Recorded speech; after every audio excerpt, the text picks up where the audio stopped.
புறக்கோட்டை பெஸ்டியன் மாவட்டத்தில் பேரவாவையிலிருந்து சடலம் ஒன்று கண்டுபிடிக்கப்பட்டுள்ளது.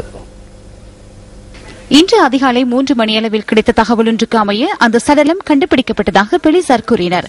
உயிரிழந்தவர் இதுவரையில் அடையாளம் காணப்படவில்லை. சம்பவம் தொடர்பான நீதவான் விசாரணைகள் இன்று முற்பகல் நடைபெற்றன.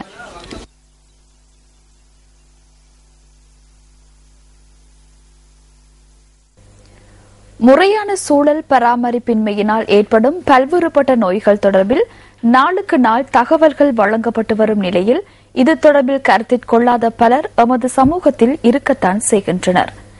நிந்தவூர் பிரதான வீதியின் இருமருங்கிலும் உள்ள வடிகான்களினால் மக்கள் பல்வேறுபட்ட அசௌகரியங்களை எதிர்நோக்கி வருகின்றமை தொடர்பில் எமக்கு தகவல் பதிவாகியுள்ளது. அம்பாறை மாவட்டத்தில் உள்ள நிந்தவூர் பிரதான வீதியின் இருமருங்கிலும் உள்ள வடிகான்களின் நிலையே இது.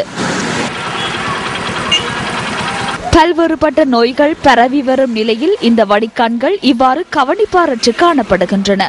இவ்வாறு வடிகான்களில் அசுத்த நீரும் பிளாஸ்டிக் பொருட்களும் நிறைந்து காணப்படுகின்றமை டெங்கு போன்ற நோய்கள் பரவுவதற்கு ஏதுவான காரணிகள் என்பது அனைவரும் அறிந்த விடயம்.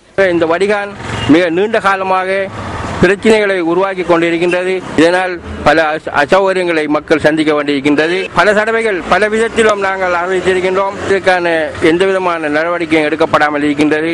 நிந்தவூர் பிரதான வீதி புனரமைக்கப்பட்டு பல வருடங்கள் கடந்துள்ள நிலையில் வடிகான்கள் கவனிக்கப்படாமல் இருக்கின்றமை அதிகாரிகளின் அலட்சிய போக்கினையே எடுத்துக்காட்டுகின்றது. பேரளவில் மாத்திரம் புனரமைப்பு பணிகளை மேற்கொள்ளாது அதன் பலனை மக்கள் அனுபவிக்கின்றார்களா என்பது தொடர்பில் அறிந்து கொள்ள வேண்டியது பொறுப்புள்ள அதிகாரிகளின் கடமையாகும். சுகாதாரத்துக்கு பங்கம் விளைவிக்கும் நிந்தவூர் பிரதான வீதியின் இந்த வடிகான்களை உரிய முறையில் பேணுவதற்கான நடவடிக்கையினை அதிகாரிகள் முன்னெடுக்க வேண்டும் என இந்த பகுதியில் உள்ள மக்கள் வலியுறுத்துகின்றனர்.